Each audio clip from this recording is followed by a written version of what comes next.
out here in Mount Pleasant at the Diamond Sea. I wasn't sure where to go because this is the first time I've been here delivering steel. Normally I pull in that side and that's where we deliver the axles for. But there was a little sign that said, you know, lumber, I think tires, axles to the left and steel to the right. So I just pulled in and stopped right here. I don't know. I mean, I guess this is where they're going to come out and unload me. I'll find out though. So we did have a two-stopper. This is the second stop. First stop was just two little bundles, kind of like that. And it went to, what was it? This is Sulphur Springs. What was that trailer place? Oh, Load Trail. So Load Trail apparently has a place in, from what I know, of course, what I've been going to, Sumner. Then they have one in Como, Texas. And then one right there in Sulphur Springs. That's here locally. And then, you know, whenever I was talking about, I don't know where they're getting these trailers from in Sumner, because they were bringing already built trailers. Those are from Mexico. So they have one in Mexico too. So I don't know. Let me unstrap this and see where I need to go and how I'm gonna get unloaded. All right, we just got unloaded right here where I was, but they said they don't have the key to that gate right there. So I'm gonna have to back up and go out the way I came. So it was a little tight. So let me go ahead and do that. We're gonna head to Dangerfield. It's about 23 minutes away from here. Pick up some shingles.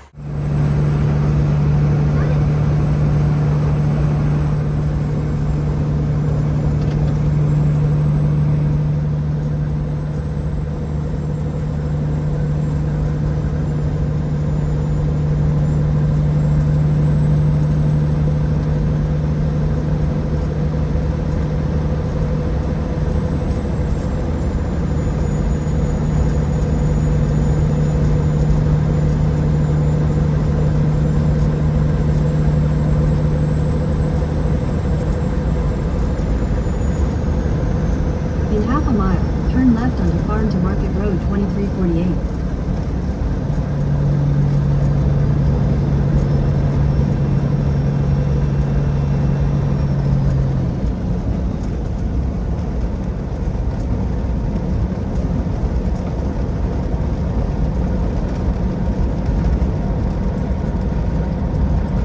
Turn left onto Farm to Market Road 2348.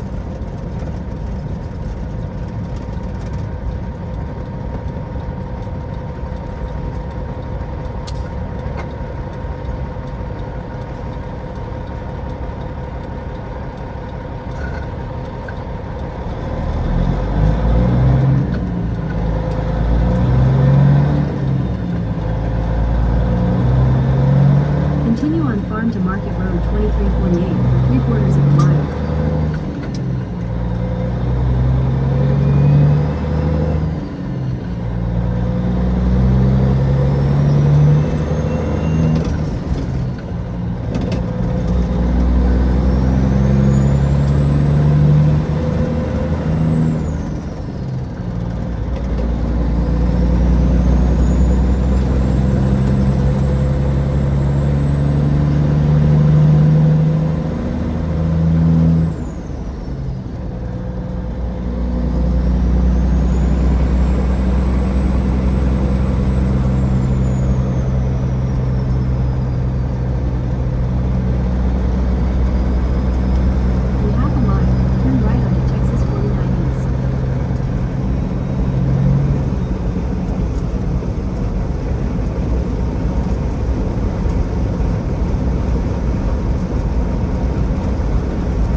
We just checked in here at Atlas, Dangerfield, and I don't see any trucks here. Just this one right here.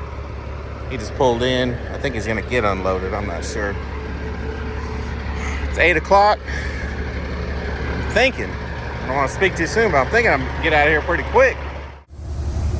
Yeah, buddy. It's 8:30. We're loaded, strapped up. So all we gotta do is turn around, go check out twice and get our paperwork, and we'll be out of here. Headed to Dallas. This one pays $500. Oh, wait, guys. I am pulled over, damn. Yeah, state trooper got me. Oh man, it was my fault. It's for speeding. He said I was doing 67 and a 55. But I'm on these country roads and it's like 70, 55, 70, 55. I mean, this is back and forth. But the problem is the broker started messaging me and I was checking my, looking at my phone. It's mounted on my dash, but I guess that's when I missed the sign. But yeah, he was coming the other way and then just did a turn. So yeah, he said he got my information.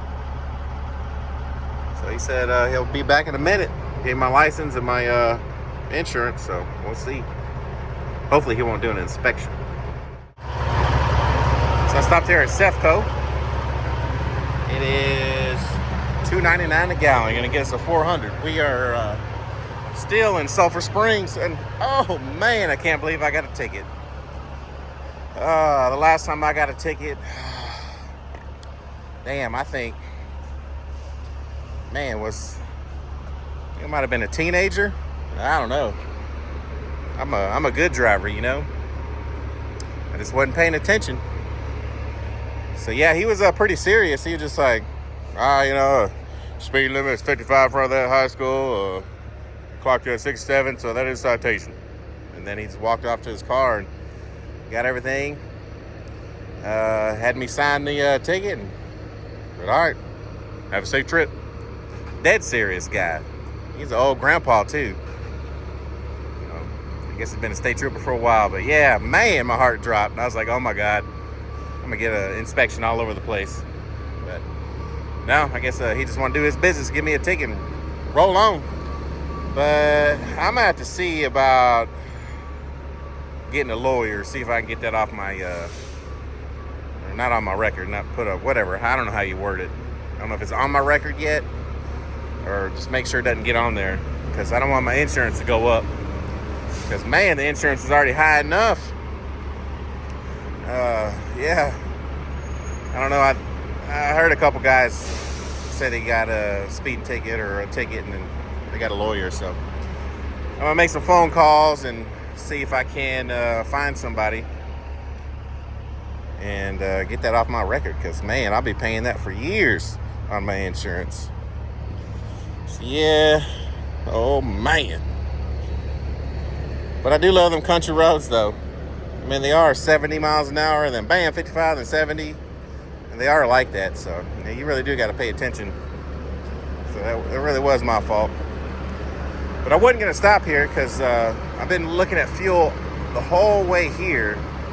And fuel jumped up, it was like in the 280s, but now it's 309, I think everybody had it. And I passed this one on this morning, this Sefco that I'm at. And it was 309, I believe. So when I saw that it was, damn, it's loud. That fuck. So on my way back, I saw it for $2.99. I was like, oh shit. I pulled over real quick. So I'm gonna get me a 400. We are about an hour and a half from Dallas, where we're delivering these shingles to at ABC. So yeah. This pump is slower than hell, but I'm not in a hurry. So I don't know if I'm gonna have a preload. Once I get back on the road, I'm gonna message the guy, see if they have any more Sumners or whatever for me to preload for Monday delivery. But if not, I'm gonna just deliver this and call it a day. Really been wanting to wash the truck. I was gonna go a couple different times, but I kept getting off late. It's just hard to keep it clean, because I park in a Desert Storm. I pick up loads in Desert Storm. I deliver it in Desert Storm. It's like, damn, you know, it's just dust everywhere all the time. But last time I got the truck washed, I didn't wipe it down. I heard somebody saw somebody mention wiping it down. So my plan was that next morning I was gonna wax it and polish it. So that didn't happen. Clearly, had some work come in and had to, you know, go in real early, and so just didn't do it. And normally, when I do get it washed, I'll drive it and let it air dry, and then I'll get my quick detailer spray and wipe it all down. Because I don't like wiping it down right there at the Blue Beacon, because I mean, my towels and everything get all wet, and I'm not trying to do all that. So that's what I normally do. And for somebody who mentioned the comment about my, you know, wearing steel toe, I don't mind wearing steel toe. Steel toe don't bother me. I actually like wearing boots, but my seat is so damn close to the pedals that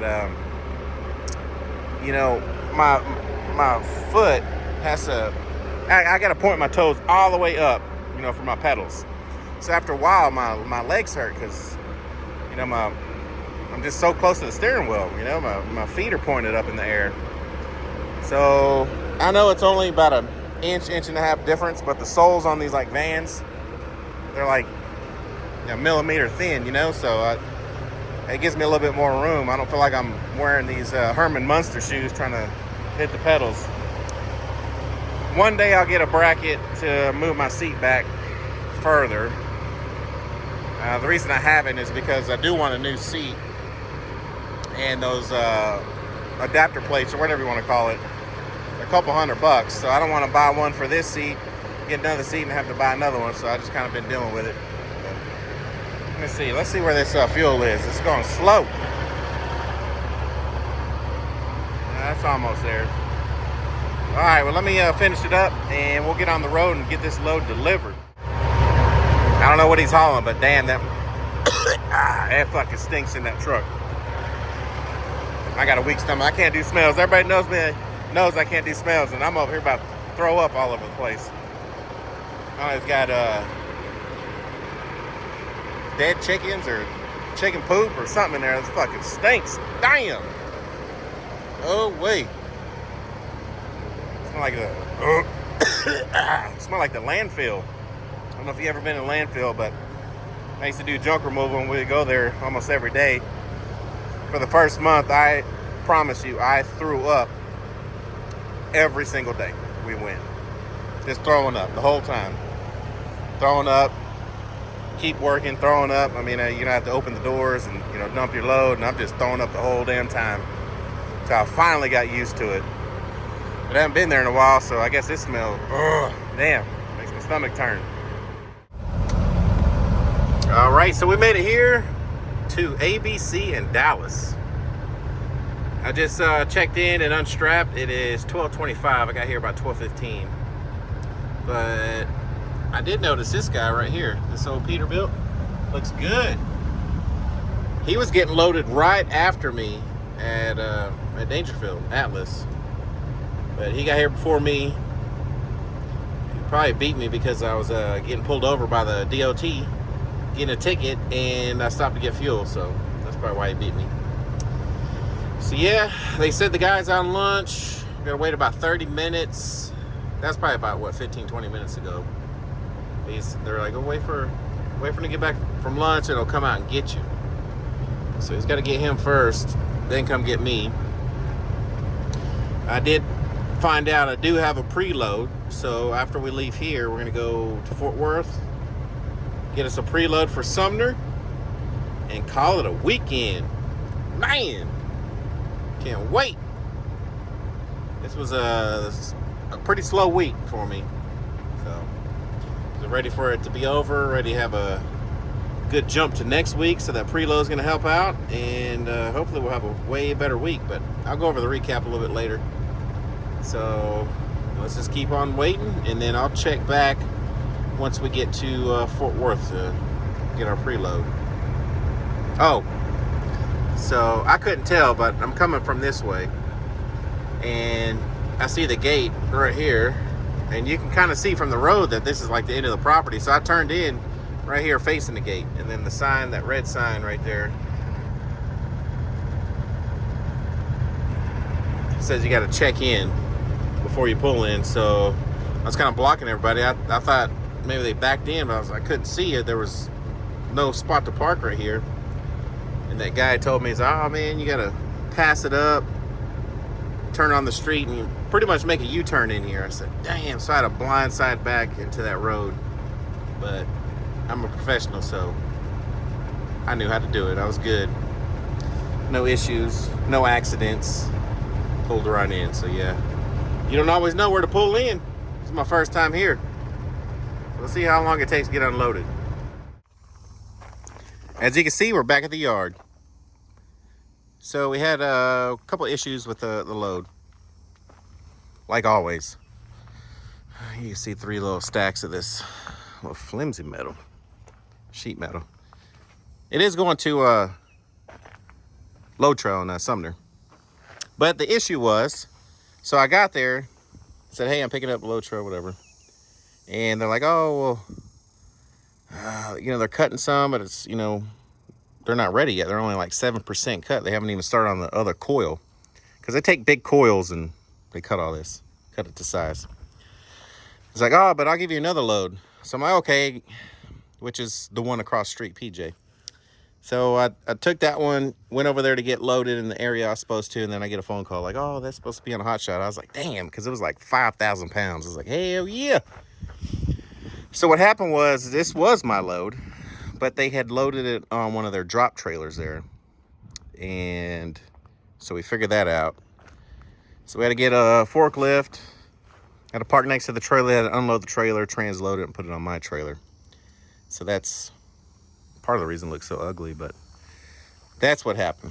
So the whole confusion, you know, kind of messed me up. I didn't film anything because I was sitting there talking in the office, and then they had already had the paperwork printed out. So as soon as I was done strapping, I just burned rubber so I could sit in traffic, in which I did sit in traffic. There's always traffic. Oh man, I thought I was gonna get off in enough time to wash the old money pit, but I haven't. I didn't. I need to. You see, I took my chains out because I wanted this clean. You know, I always complain every time I get the truck washed, mud water comes out of here, drips down on my tanks. Well, I took my chains out, and in here, well, there's still dirt in there, crumbs, but it was like full, this high, full of dirt. And I had to, you know, break it up and scoop it out.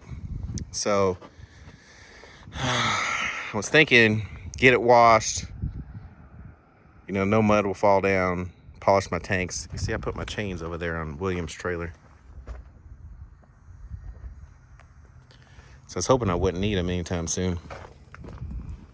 So that's what the deal was on that, but I still need to get it washed. And these little lights, this little one, I know y'all probably seen the other one where it's got some LEDs out. That one works. I ordered some new ones on Amazon, so I gotta replace those. That's the only one that works because this one was working, but I had ripped my mud flap off. I forgot what I was doing.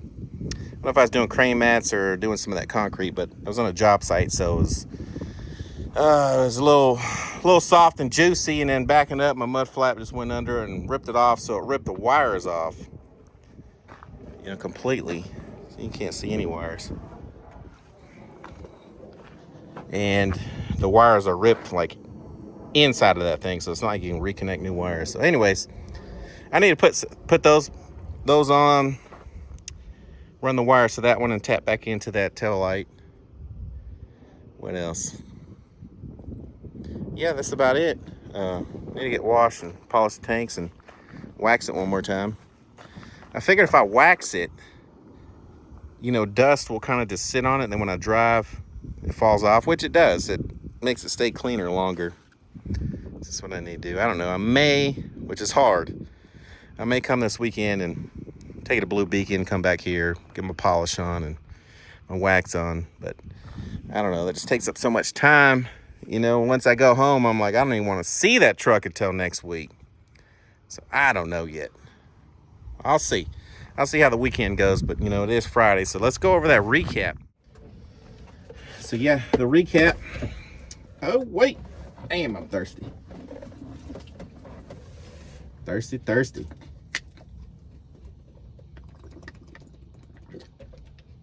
You know, I think it was like a couple weeks ago we had some pretty decent weather where it was cool in the morning. It was so cool, I'm like, damn, I need a sweater. You know, I was like, hell yeah, and then get kind of warm in the afternoon. But now it's just fucking hot again. It's hot. Where are we at? Okay. So, pretty sure I said it in one of the other videos or one of the clips. Out of respect of the person that actually has the account that I'm working with, that direct account, I'm not going to tell you what I get per load. Out of respect for him. But I'll tell you what I make for the week. So, I mean, it's kind of, you know, kind of saying. Let's see. So last week was a pretty good week. I think last week was, let me see. All right, well, let's do it for the month, really, because I've kind of been slacking, right? So the month of September, you know, September 2nd was Labor Day, so shit, nobody really worked, trucking-wise. And I did nothing but, for that full week, nothing but the direct account. So I did one local load on Tuesday, which is like a 30-minute drive once you're loaded. Wednesday I did 2 of those. Thursday I did 1 Sumner. You know, I preloaded Wednesday. So Thursday morning I delivered it. Came all the way back, did a local load, and then preloaded for Friday. Did the same thing. Delivered Sumner first thing in the morning Friday, and then came back and did a local load, and then preloaded again. It's kind of like what I want to do if they're that busy, because it is a long drive back, but it's only like 30 minutes to deliver the local load instead of finding a load out in Sumner coming all the way back. You know, when you're doing random loads, you never know. Are they going to hold you up? Are you going to be guaranteed to deliver? Where are you going to deliver? So if they're busy, I'll do a Sumner. I'll come back, deadhead all the way back, do that little quick local, which is 30 minutes down the road. And then once I'm unloaded, I'm only 30 minutes away to get my preload and, you know, keep doing that, which would be pretty good.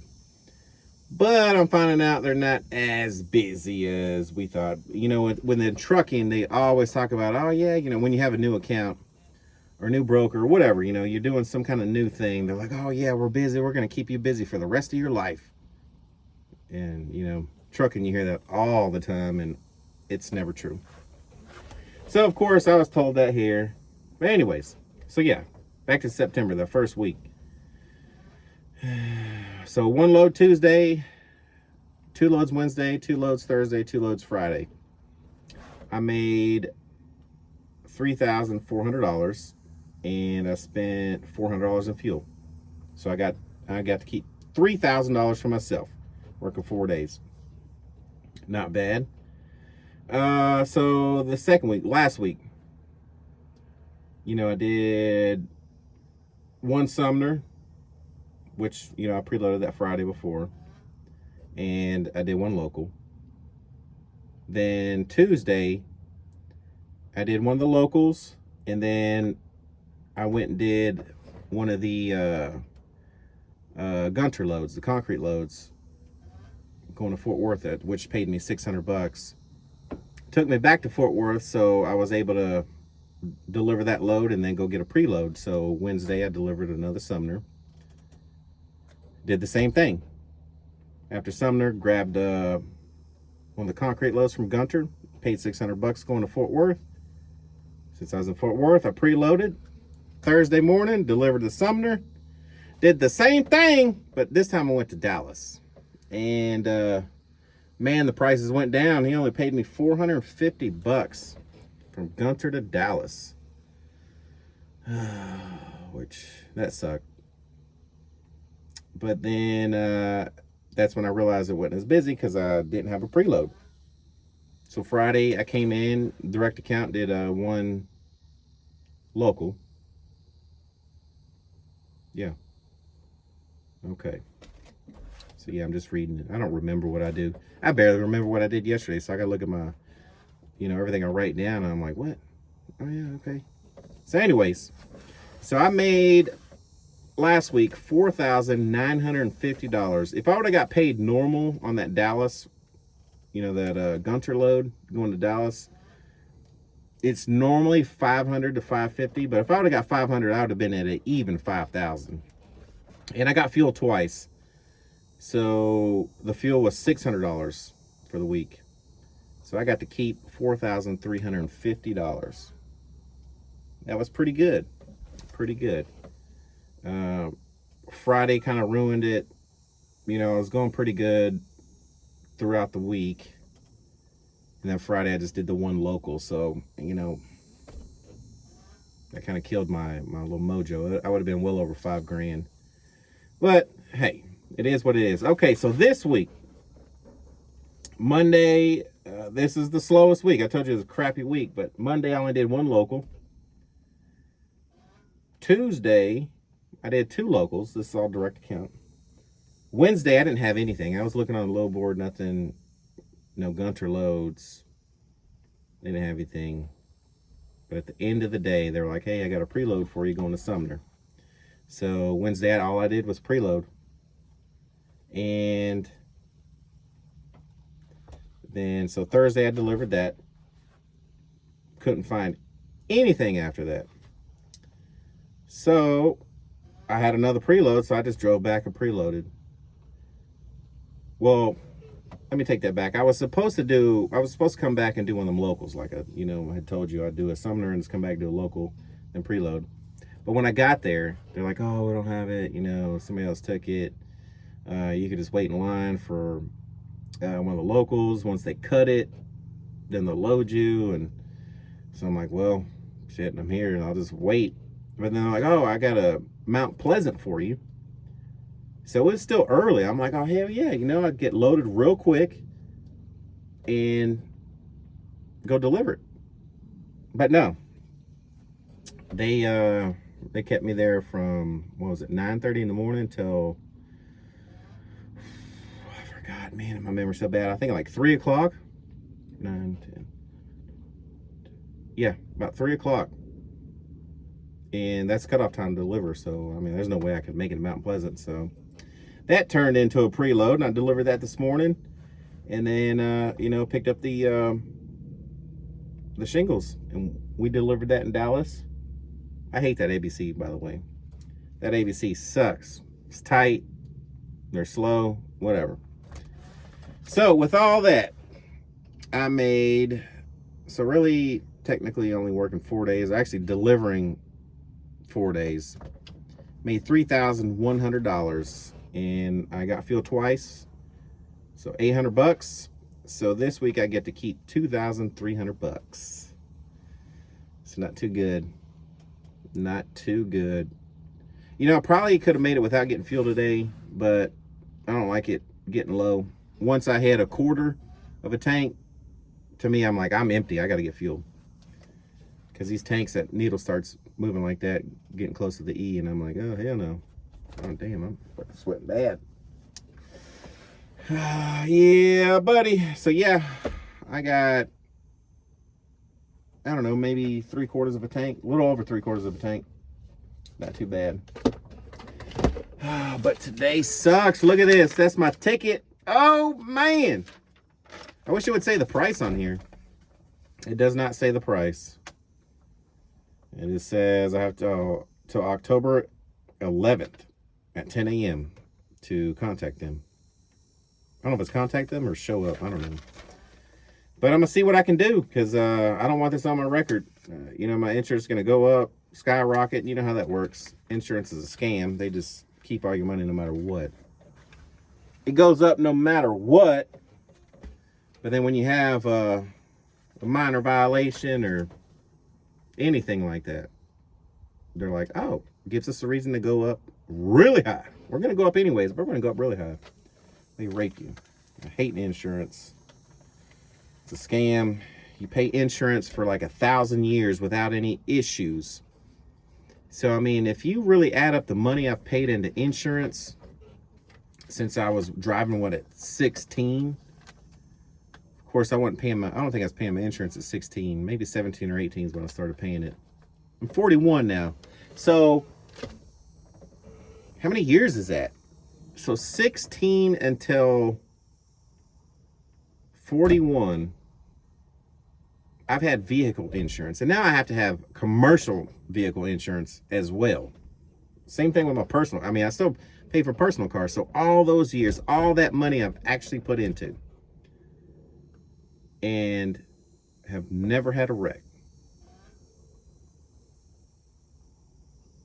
I mean, my account, like if we're going into an account, probably have $10 million in there.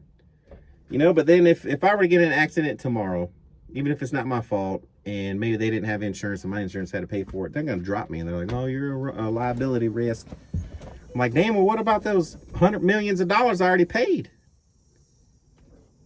I don't know. There should be like a cap. Once you pay like a certain amount of your life to insurance, they should just stop. Like, all right, well, we got our portion. If you have an accident, you already got an account covered. Whatever we use for that accident, then you can start paying again until you reach your limit. Something like that. But no. Some idiot decided to make it a law, and we have to pay. I think for health insurance, why can't it be like that? We got to pay for health insurance. We don't have to, but I mean, you pay for health insurance for decades on your whole family and never use it. Or some people use it, but I mean, for the people that don't, like, why don't we have like an account? Whatever. Stupid rants. Yeah, so that's my weekend. I'll try and be better about making videos. One thing I hate about steel is you sit for hours sometimes, and I'm just like bored out of my mind. Like, there's nothing to film. I mean, you're just sitting there waiting and waiting. And so since I'm waiting so long, I'm working long hours, and I'm getting home late. Sometimes I got to get home, take a shower, eat something, go to bed, do it all over again. And it's been kind of hard trying to